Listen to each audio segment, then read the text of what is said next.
Now, again, ask for estimates based on a sketch. Here's my sketch. Some attempt to do it more or less correctly, but it didn't work out. Okay. We have a weight of 100 newtons. And when I drew the normal force vector, I thought I drew it a little longer than I did, but when I analyzed it, I realized it was pretty much the same length as the weight vector. Now, that wasn't because I'm unaware that the normal force vector won't equal the weight vector. It just turned out to be about the same. And maybe just to clarify that these things aren't supposed to be the same and that we really know it. I'm going to make that 105 newtons. Okay. The applied force, F, applied at angle beta below horizontal, is represented here. And what we've done is we've put an X, Y coordinate system in the usual orientation for an object on an incline, X-axis being parallel to the incline so that we have Y equilibrium. Estimating this force, we get about 65 newtons. Estimating its projections, we get about 30 newtons. That's probably a little low, and 55 newtons. Okay, those aren't great estimates, and I could do better with the estimates. It's just illustrating the process. Okay, and allowing, because the next question is, okay, tell me what's wrong with my diagram. Tell me how to fix my diagram. So the diagram had to have some errors in it so they could be fixed. Okay. We see that clearly this can't be right again. The weight component, if we project the weight over here, this component of the weight is going to be pretty close to 100 newtons, probably 80 newtons, 85, 90 newtons.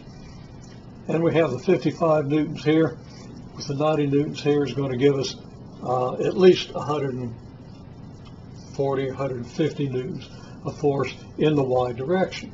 So the normal force can't be just 105 newtons. It's going to have to be larger than that. We also get a 30 newton force up the incline. Of course, now we got the weight force that projects down the incline. And according to this picture, that force is greater than the 30 newton component of the applied force that acts up the incline. This applied force has a component perpendicular to the incline, which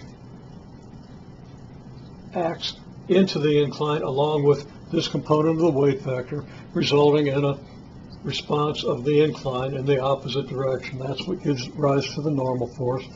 This force also has a component parallel to the incline, which tends to push an object up the incline. The way the figure is drawn right now, and with the magnitude of the force vector that I chose here, which might not be the same as what you chose or what somebody else chose, it would be clear that the weight would be accelerating down the incline. Now, the implicit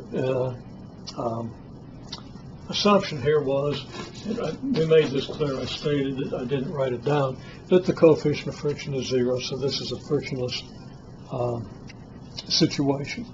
If there's friction, then there's going to be friction in response to the normal force. If these are the other forces, the object is going to tend to go downhill. Will the friction be enough to hold it, to slow it down, or to keep it stationary? We don't know. It depends on the other parameters of the problem. Again, the point is, draw a good picture. If you have a good picture, you can visualize what's going on, you can get a feel for the forces, and you can compare that with the results of your equations and your analysis.